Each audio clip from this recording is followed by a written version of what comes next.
I've worked the night shift at Marnie's Diner for the past 5 years.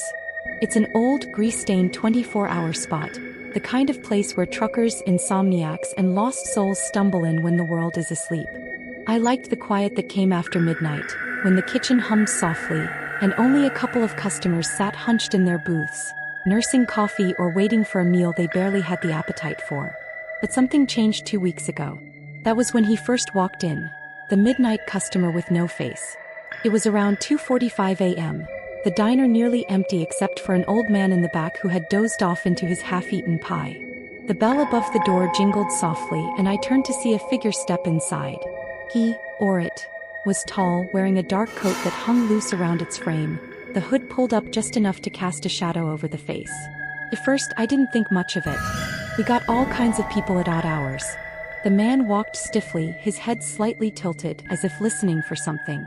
He didn't sit in a booth or take a seat at the counter. Instead, he stood there, unmoving, hands hanging limply at his sides. Take a seat anywhere," I said, forcing a friendly tone. He didn't respond. I cleared my throat. "Sir." Still nothing. It was unsettling. The way he just stood there, his presence an unnatural weight pressing against the air.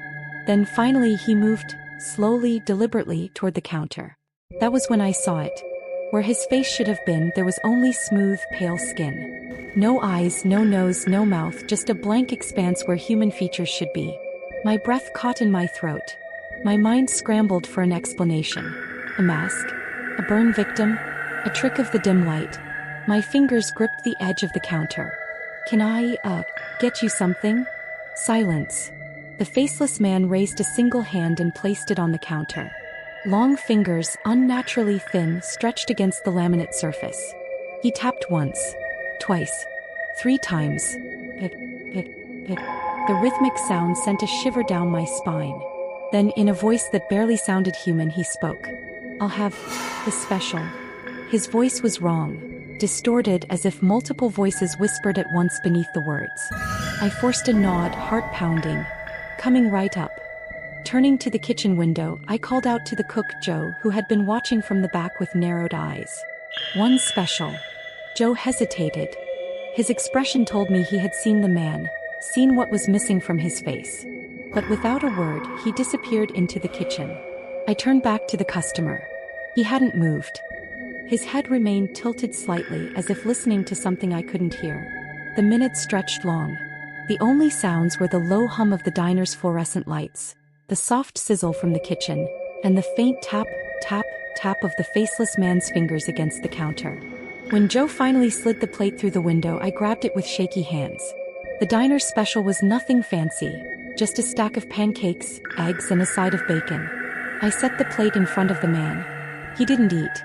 He only sat there, the food untouched, the tapping continuing. "Anything else?" I asked, my voice barely above a whisper. The tapping stopped. "No." I nodded and backed away, my heart still hammering. Minutes passed. Then, as suddenly as he had arrived, the faceless man stood, turned, and walked toward the door. The bell jingled. He was gone. I let out a breath I hadn't realized I was holding. Joe emerged from the kitchen, wiping his hands on his apron, his face pale. "You saw that, right?" I asked. Joe nodded. "Yeah." His voice was hoarse. "And we ain't talking about it." I wanted to argue, to ask what the hell had just happened. But the look in Joe's eyes shut me up. Instead, I turned to clear the counter. The plate sat there, food untouched. But something was wrong. The eggs had turned black. The pancakes were curling at the edges, as if rotting at an unnatural speed. The bacon, it was moving. Worms wriggled where the crispy strips had been, slithering across the plate in a sickening mass. I gagged, stumbling back. Joe grabbed the plate, cursing, and dumped it straight into the trash. Neither of us spoke after that. I clocked out at dawn, but sleep didn't come easy. Every time I closed my eyes, I saw him. The faceless man. And I knew deep in my bones that he would be back. I didn't tell anyone about the faceless man. Not my boss. Not the regulars. Not even my roommate, Chris, who would have called me insane for staying at Marnie's after that night. But I stayed. I told myself it was a one-time thing. A fluke. Maybe my mind had been playing tricks on me. Maybe I had imagined the way his voice had twisted and layered over itself like something from a nightmare. But deep down I knew better. Joe knew it too. We didn't talk about that night, but every shift I caught him glancing toward the door, his fingers gripping the spatula tighter whenever the bell jingled. He was waiting. And a week later our worst fear came true. It was exactly 2:45 a.m. when the door creaked open again. The diner was empty except for me, Joe, and a young couple in the corner, half asleep over their coffee. I didn't have to look up. I felt him before I saw him. A shift in the air. A suffocating stillness that wrapped around me like cold hands. The bell jingled and I forced my gaze up. There he was. The same long coat. The same slow, deliberate steps. And that face, or lack of one. Smooth, featureless skin where eyes, a nose, a mouth should have been. His head tilted slightly as if listening. I swallowed hard. My legs screamed for me to run, but I was frozen in place. He stepped forward, the sound of his boots barely a whisper on the tile floor. I gripped the counter, my fingers white-knuckled. Joe's voice came from behind me, low and sharp. Not again. The faceless man stopped. Then slowly he raised his hand. Pit, pit, pit. That same rhythm. That same sickeningly slow, deliberate tapping of his fingers against the counter. I forced my voice out, barely above a whisper. The special pose. Then in that awful layered voice. Yes. I turned to Joe. He stared at me for a long moment, then shook his head. No. The word was firm, final. The faceless man didn't move. He just stood there, hand resting on the counter. Joe wiped his hands on his apron, stepped forward and leaned in close. We don't serve your kind here. The diner went silent. The couple in the corner had stopped talking. They were staring now, sensing the thick tension in the air. The faceless man remained still for what felt like an eternity. Then slowly, his head tilted a fraction more, as if considering Joe's words. Pick, pick, pick. Joe didn't flinch. I said. The lights flickered. A sharp, static hum filled the air, rattling my skull. The air turned thick, heavy, suffocating. The clock on the wall stopped. The second hand froze in place. The neon sign outside dimmed to a sickly, unnatural glow. Even the hum of the refrigerator behind the counter died into eerie silence. The diner had stopped. Everything except the faceless man. Slowly, he leaned forward, pressing his long fingers against the counter. When he spoke, his voice was a rasping whisper that crawled under my skin. You will serve me. Joe's face twisted in something between rage and terror. Like hell we will. I wanted to stop him. I wanted to tell him to shut up, to not provoke whatever this thing was. But before I could say a word, Joe reached beneath the counter, grabbed the emergency bat we kept for troublemakers, and slammed it down on the faceless man's hand. A sickening crunch echoed through the diner. For a moment nothing happened. Then slowly, impossibly, the faceless man lifted his hand. His fingers were bent at grotesque angles, shattered and twisted, but he didn't react. No pain. No sound. No flinch. Instead, the bones shifted beneath his skin. The fingers cracked and stretched, reforming as if the injury had never happened. Joe took a step back, face pale. Jesus Christ. The faceless man straightened. His head turned slightly toward me, and though he had no eyes, I felt his gaze boring into my skull. Then, in a voice that sounded too close, too deep, as if it was coming from inside my own head, he whispered, "See you soon." And then he turned and walked out. The bell above the door gave its soft jingle, and the moment he was gone, the world lurched back into place. The lights flickered back to normal. The refrigerator hummed to life. The neon sign outside glowed bright again. And the clock? The second hand began ticking once more, as if nothing had ever happened. I turned to Joe. He was staring at the door, face tight with something I couldn't name. Fear? Rage? Finally, he muttered, "That thing isn't human." I swallowed hard. I know. The couple in the corner was gone. Their table was empty. 2 cups of coffee left untouched, steam still rising from them. I hadn't even seen them leave. Joe exhaled sharply and rubbed his face. That's it. I'm done. I blinked. What? I'm done, he repeated. I'm not staying here just to be some horror movie extra. I quit. He pulled off his apron, tossed it on the counter, and walked toward the door. Joe. He didn't stop. Didn't look back. He pushed through the door and disappeared into the night. I stood there, alone in the humming silence of the diner. And I knew with chilling certainty that the faceless man would return. But next time I might not be so lucky. Joe never came back. I called him the next day, no answer. Drove by his apartment. Empty. His landlord said he left in the middle of the night. No forwarding address, no explanation. Just gone. And honestly, I didn't blame him. But I couldn't just leave. I needed the job. Rent wasn't going to pay itself and I wasn't exactly swimming in options. So, despite everything, despite the faceless man and the sick feeling in my gut, I kept showing up for my shifts. And for a while things seemed normal. Nights passed without incident. No eerie footsteps. No tapping fingers. No distorted voices creeping under my skin. I almost convinced myself that maybe, just maybe, the faceless man was gone for good. But deep down I knew better. And then on the 7th night at exactly 2:45 a.m., the bell jingled. I froze. The diner was empty, save for an old woman in a booth near the window, her head bobbing slightly as she drifted between sleep and wakefulness. I didn't need to turn around. I already knew. The air changed, thick, heavy, pressing against my skin like unseen hands. He was back. Fully I turned, and there he stood. The same coat. The same unnatural stillness. The same lack of a face. I felt my pulse hammering against my ribs. My throat was dry. I gripped the counter to keep myself steady. He stepped forward. Pick, pick, pick. His fingers rested against the counter, the same slow, deliberate rhythm. I opened my mouth, but no words came out. I didn't ask if he wanted the special. I already knew the answer. Instead, I forced myself to speak. What do you want from me? The faceless man tilted his head. The silence stretched long, suffocating. Then, in that same wrong, layered voice, he whispered, "A trade." A chill ran down my spine. A trade. Slowly he nodded. I swallowed hard. What kind of trade? He lifted his hand, reaching into the folds of his coat. For a moment, I thought he was going to pull out something. An object, a relic, something I didn't want to see. But instead, he simply placed his hand back onto the counter. And then, beneath the dim fluorescent lights, his fingers began to change. The skin rippled like water. The long, unnatural fingers shortened, reshaped. Bones twisted, reformed. And suddenly, they were mine. My breath caught. I looked down at my own hands, heart pounding, only to see his fingers where mine should have been. Long twisted. I stumbled back, knocking over a salt shaker. What the hell? A whisper slithered through the air.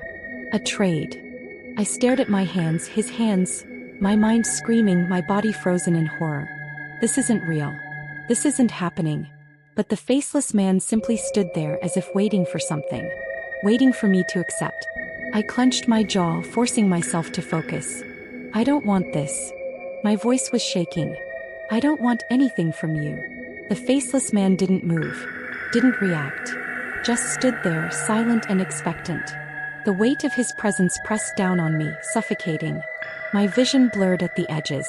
The room felt too big, too small, too wrong. The old woman in the booth let out a sudden, strangled gasp. My head snapped toward her. Her body was stiff, rigid, her mouth opening and closing like a fish gasping for air. Her hands clutched the table, fingers twisting unnaturally. And then her face began to disappear. Her features melted away like wax beneath a flame. Eyes sinking, nose fading, mouth stretching into a smooth, featureless blankness. I choked on a scream. The faceless man turned toward her, head tilting slightly. And just like that, she stopped struggling. Her body slumped forward, completely still. My stomach twisted. What did you do to her? He didn't answer. Didn't need to. I knew. He had taken her face. And she had let him. The air in the diner thickened, the walls pressing inward. The buzzing of the fluorescent lights grew louder, sharper, drilling into my skull.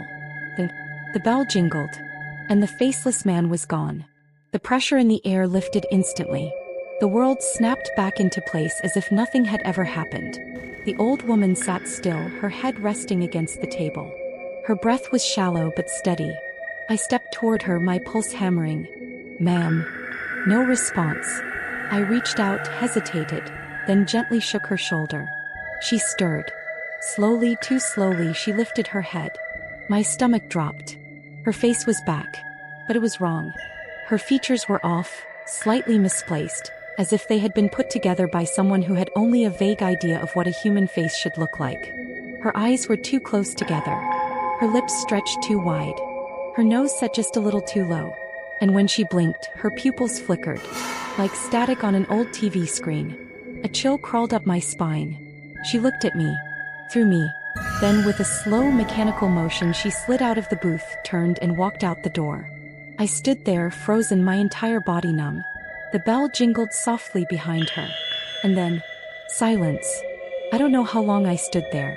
Minutes. Hours. Time didn't feel real anymore. But one thing was certain. This wasn't over. Not by a long shot. Because the Faceless Man had offered a trade. And someone had accepted. I didn't sleep that day. I didn't even try. After the Faceless Man's third visit, after the old woman walked out of the diner wearing a face that wasn't hers, I sat in my apartment with every light on, staring at the door, waiting for something to change. But nothing happened. The world outside my window moved on like normal. People walked their dogs, kids rode their bikes, and the sun set at its usual time. And yet, something felt different. I felt different. Like a piece of me had been altered in a way I couldn't see. Like a thread in the fabric of reality had been pulled loose, unraveling something just beneath the surface. I could still feel him.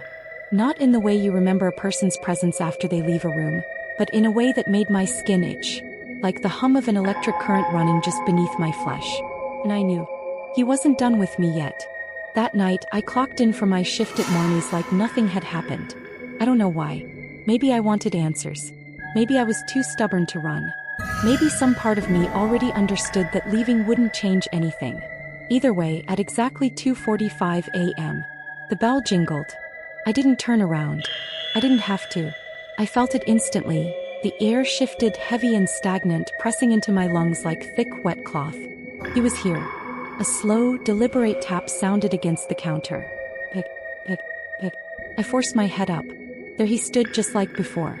The same long coat. The same unnatural stillness. The same absence of a face. But something was different this time. Something felt different. I didn't feel the same terror clawing at my throat like before. I still felt fear, of course I did. But beneath it there was something else. Something colder. Something closer to anger. I took a shaky breath, steadying myself against the counter. No games. No tricks. What do you want? For the first time he tilted his head in what almost looked like amusement. Then in that same awful layered voice he whispered, "You already know." A chill ran through me. Wait. I thought of the old woman. The way her face had melted away, only to be replaced by something slightly wrong. Was that what he wanted? Another trade? I clenched my fist. Why me? The Faceless Man was silent. Then he moved. Not the slow, methodical steps I had seen before. This was different. Faster. Smoother. He was suddenly right in front of me. I flinched, stumbling back as the air around me grew thick and suffocating. His hand reached out, fingers stretching too long as they hovered just above my chest. I couldn't move. Couldn't breathe. And then, the world shifted. The diner vanished. Suddenly I was somewhere else. The silence was overwhelming. Thick. Pressing. Absolute. I stood in an endless gray void. No walls, no ceiling, no floor. Just an infinite emptiness. And yet I wasn't alone. All around me shapes loomed in the distance. Figures, barely visible, standing motionless in the fog. Some were featureless like the Faceless Man. Others had faces, too many faces, shifting and twisting like flickering candlelight. I tried to move but my body wouldn't listen. Then, I saw him. Standing directly in front of me. The Faceless Man. Only he wasn't faceless anymore. He had a face. My face. My breath hitched. My stomach twisted into knots. He smiled. With my mouth. And then he spoke. With my voice. "It's your turn." The world lurched. And suddenly, I was back in the diner. Gasping. Shaking. My hands trembled as I gripped the counter, my head spinning violently. The air was thick with the lingering scent of something rotten. The Faceless Man was gone. But the bell above the door had never jingled. Because he hadn't left. He had traded places with me. And I knew in that sickening, suffocating moment, somewhere in that gray void, something else was wearing my body. And it was walking free.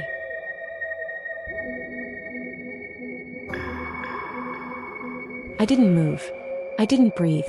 The diner around me felt wrong, like a badly constructed set where every piece was slightly out of place. The walls seemed taller, the lights dimmer, the hum of the refrigerator too loud, too distorted, like a broken radio barely clinging to its frequency. But worst of all, something was wearing my face. And it was still here. It stood at the other end of the counter watching me. Oh, not watching. It didn't need to watch. It was me. My height, my build, my voice, my face. And it smiled. A small, knowing smile. Something I had never seen myself do. It lifted its hand, flexing its fingers as if testing them out. Then, in my own voice but not quite right, it whispered, "Feels real, doesn't it?" A shudder ran through my body. I gripped the counter, my nails digging into the surface to keep myself grounded. "What did you do?" My voice shook, but I didn't care. "What the hell did you do to me?" It tilted its head, that eerie, almost smile never fading. Then slowly it raised a hand to its face. I watched, horrified, as its fingers curled against its skin, then dug in. The flesh stretched unnaturally, pulling away like fabric. Beneath it, nothing. A smooth, blank surface. But just as quickly, the skin snapped back into place, reforming my features perfectly. A cold, twisting horror settled deep in my stomach. This thing, whatever it was, wasn't just wearing my face. It had become me. And I wasn't me anymore. I staggered back. "Give it back." My voice was barely above a whisper. "Give me back my face." It blinked, too slow, too deliberate. "Why?" The word was soft. Amused. I clenched my fist. "Because it's mine." For the first time, its expression changed. Its smile faded, replaced by something unreadable. Then, after a long silence, it stepped closer. I stiffened, stopped just inches away. Close enough that I could see the tiny imperfections in my own skin. Imperfections it had mimicked flawlessly. Then, in a whisper that crawled under my skin, it said, "Is it?" I didn't understand at first. Not until I caught my reflection in the diner's front window. My breath hitched. The person staring back at me wasn't me. The features were almost right. Almost. But the details, the tiny, almost imperceptible details, were wrong. The eyes were too hollow. The lips slightly misaligned. The skin just a shade too pale. A face put together by someone who only vaguely remembered what it looked like. And in that moment I understood. The trade wasn't just about taking. It was about becoming. It had become me. And I had become it. A deep, suffocating horror sank into my bones. "No," I whispered. My head shook violently. "No, no, no. This isn't real." It just watched me. With my eyes. It lifted a hand and gestured toward the door. A simple, casual motion. An invitation. "Go." My breath came in shallow gasps. I backed away, stumbling toward the exit, my pulse hammering in my ears. I reached for the door. And then I stopped. A single thought slashed through my mind. If I leave, what happens to me? I turned back. My other self was still watching me. Waiting. I thought of the old woman. The way her face had been wrong. I thought of Joe running away, never to be seen again. I thought of the void, the place I had been taken to, and the things that stood there, faceless and forgotten. And I realized, this wasn't the first trade. It wouldn't be the last. The Faceless Man had been doing this for a long, long time. And now I was just another ghost in the system. A face left behind. A memory already fading. My other self turned away, stepping behind the counter, slipping effortlessly into the rhythm of the life I once had. And I stepped out into the night. The bell above the door jingled behind me. And the world forgot. The clock on the wall above the counter flickered, its red LED digits struggling to stay solid. 11:47 p.m. Just 13 minutes until closing.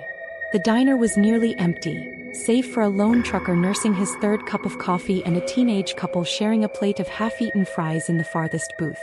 Outside, the night was thick with fog, wrapping around the neon sign that buzzed faintly above the entrance. Randy's 24-hour diner. Except, of course, it wasn't actually 24 hours anymore. Not since last month's incident. I wiped the counter for the 100th time that night, listening to the muffled hum of the radio in the kitchen. Jerry the cook was probably back there, half asleep, flipping the last of the burgers before we shut everything down. The night shift was usually dull and I preferred it that way. Nothing to worry about except the occasional drunk stumbling in for a late-night pancake fix. But tonight something felt off. The air was thick, heavy in my lungs, as if the walls themselves were pressing in. I shook it off. Just another late shift. Then the bell above the door chimed. A customer stepped inside, moving with an unnatural stillness. He was tall, painfully thin, dressed in a black suit that seemed a little too formal for a roadside diner. His hands hung limply at his sides, and his head tilted just slightly, as if he were trying to listen to something the rest of us couldn't hear. But the worst part, the part that made my stomach lurch and my skin crawl, was his face. Or rather, the lack of one.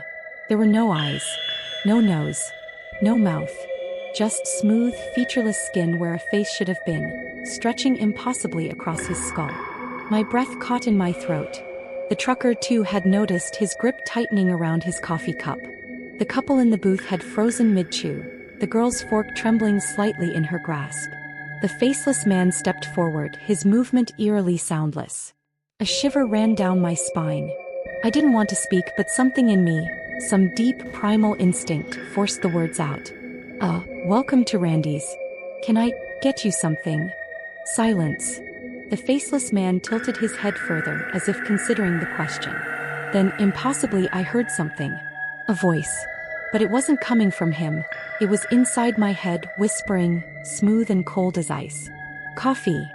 I swallowed hard, my fingers clenching the rag in my hand until my knuckles turned white.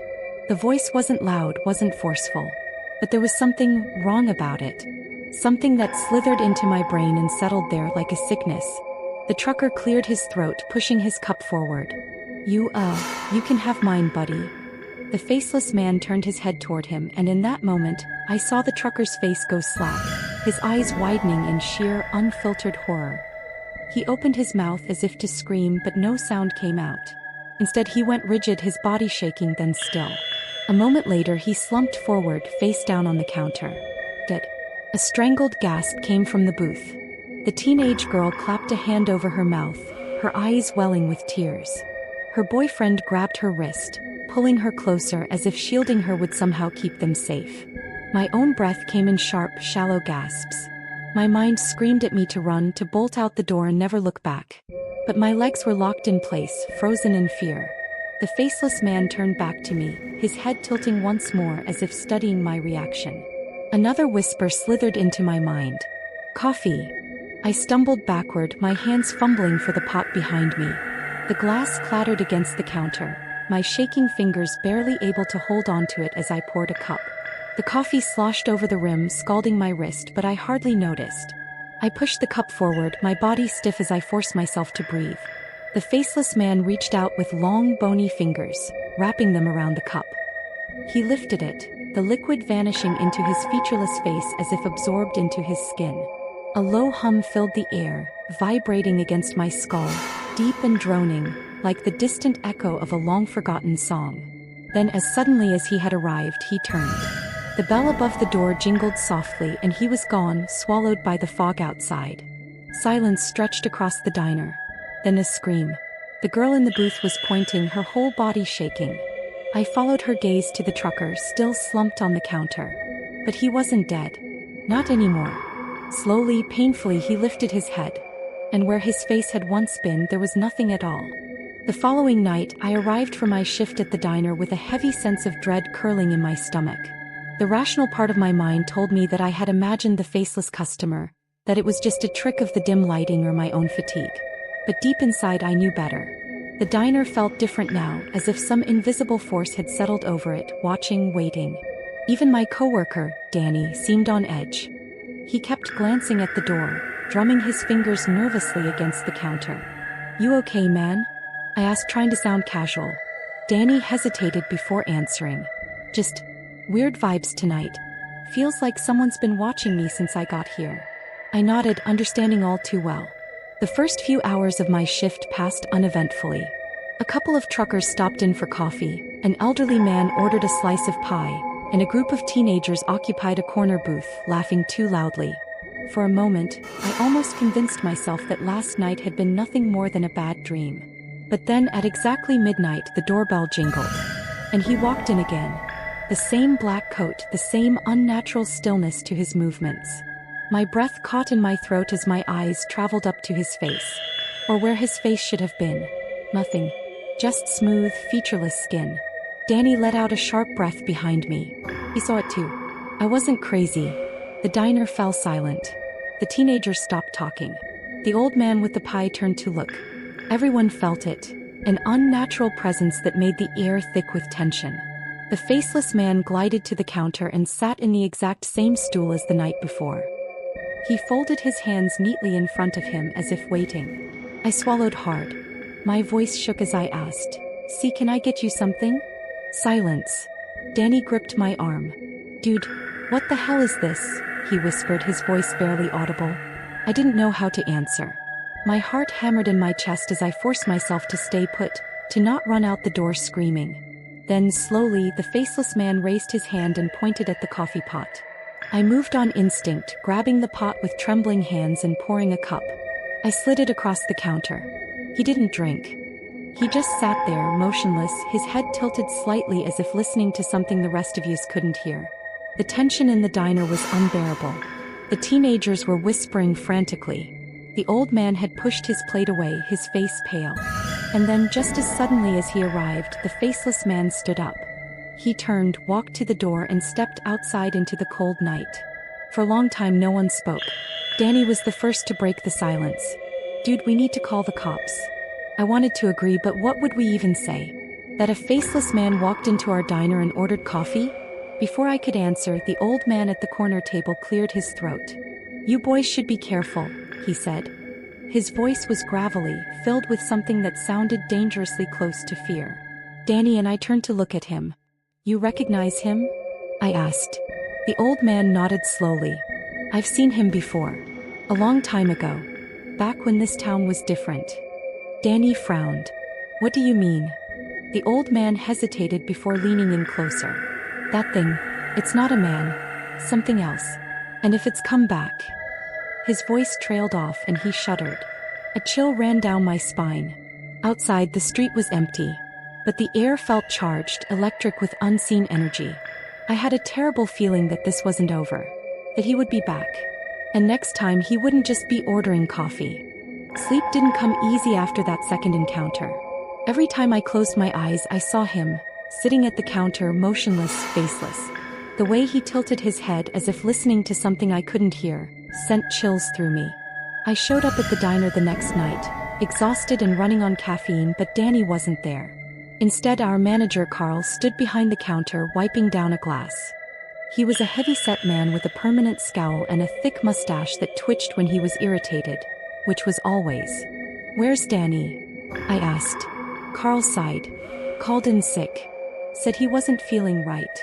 I knew the real reason. Last night had rattled him. Rattled me too. I tied my apron and tried to shake off the feeling that I was walking into something I wouldn't walk out of. The customers were the usual crowd. Truckers, locals, a few late-night drifters. But the entire time I was watching the clock. Midnight was coming. And then at exactly 12 a.m. the doorbell jingled. I stiffened. Carl looked up. He walked in. Same coat. Same eerily smooth skin where a face should be. Carl's face scrunched up in irritation. "Hey buddy, you can't just come in here and..." I grabbed his arm. "Don't." Carl frowned. "What?" "Just don't talk to him. Don't make him mad." Carl shook me off. "What the hell are you talking about? This some prank you and Danny cooked up?" I couldn't explain it. I just knew. Knew that this thing wasn't normal. Knew that something horrible would happen if we treated it like a regular customer. The faceless man sat down in the same stool. Folded his hands the same way. The diner felt colder. Carl, of course, wasn't having it. "Look pal, if you're gonna order something, do it now. Otherwise, get out." The faceless man didn't move. Carl let out an annoyed grunt and grabbed the phone from under the counter. "That's it. I'm calling the cops." The lights flickered. A deep, inhuman groan vibrated through the walls, like the building itself was breathing. Every customer in the diner froze. My stomach twisted in knots. Carl's face drained of color. "What the hell?" The lights went out. For a full 10 seconds we were in total darkness. Then just as suddenly the lights snapped back on. And Carl was gone. The phone lay on the floor, the receiver still off the hook. The air smelled wrong. Like burnt hair and something sickly sweet. The faceless man stood up, turned, and walked out of the diner. I couldn't move. Couldn't speak. The other customers looked around, wide-eyed, whispering to each other. No one had seen Carl leave. No one had seen where he went. The old man from the night before was sitting at the corner booth again. He stared at me, his eyes dark and knowing. "You should have warned him," he muttered. I swallowed hard. Warned him about what? The old man sighed and leaned forward. "There are rules." I felt my blood turn to ice. "Rules?" He nodded. "That thing, the Faceless Man. He's not human. He follows patterns. If he shows up at midnight, you serve him coffee. You don't talk to him. You never touch him. And no matter what happens, you don't break the rules." I felt sick. What happens if you break the rules? The old man didn't answer. He just looked at the empty space where Carl had been. I understood. Carl had broken the rules. And now he was gone. I turned to the door, staring out into the cold, empty night. The Faceless Man would come back. I knew it deep in my bones. And next time I wouldn't just be watching. I'd be playing his game. I didn't quit. I should have. After what happened to Carl, after watching him disappear, I should have walked away and never looked back. But something inside me wouldn't let me. Maybe it was guilt. Maybe it was fear. Maybe it was something else entirely. Either way, I showed up the next night. Danny was back. He looked exhausted, dark circles under his eyes. He pulled me aside before I even clocked in. "Man, I had the worst nightmares last night," he whispered. Kept seeing him. The Faceless Man. Just standing outside my bedroom window. I swallowed. "Did you see his reflection?" Danny shook his head, eyes wide. "That's the thing. The glass was reflecting everything. The street, the trees, even my own reflection. But not him." A shiver ran down my spine. "I almost didn't come in tonight," Danny admitted. "Me neither," I said. "But we were both here. And so was the diner. Because no matter how unnatural the Faceless Man was, the worst part was that the world kept moving like nothing had happened. Customers still came in. The coffee still brewed. The grills still sizzled. Carl's disappearance was the only thing that had changed. The owner hadn't even questioned it. He just sent a new manager to cover the shift. Said Carl probably just took off without telling anyone. I wanted to believe that. But I knew better. I could feel it. Something was watching us. And then the clock hit midnight. Ding. The door creaked open. He walked in. Same black coat. Same stiff movements. Same featureless face. Danny tensed beside me, gripping the counter so hard his knuckles turned white. I grabbed his wrist. "Don't move." The Faceless Man sat down. Folded his hands. Tilted his head slightly, listening. I reached for the coffee pot with a shaking hand. Poured a cup. Slid it across the counter. He didn't drink. He never drank. The entire diner held its breath. Then something changed. He moved his hand. For the first time, he did something different. He reached into his coat pocket and pulled out a piece of paper. He placed it on the counter. I stared at it. Danny whispered, "What the hell is that?" I didn't want to touch it. Every instinct in my body screamed, "Don't." But something stronger, a deep, sickening curiosity, made me reach forward. My fingertips brushed the paper. It was cold. Too cold. Like it had been left outside in a snowstorm. I flipped it over. It was a photo. Of me. Standing behind this counter. Right now. I dropped it like it had burned me. My chest was tight, my breath shallow. Danny picked it up with trembling fingers. "Dude. This is from right now." I shook my head. "That's not possible. No one took a picture of me." Danny turned it over. There was writing on the back, written in something that wasn't ink. "Play or leave."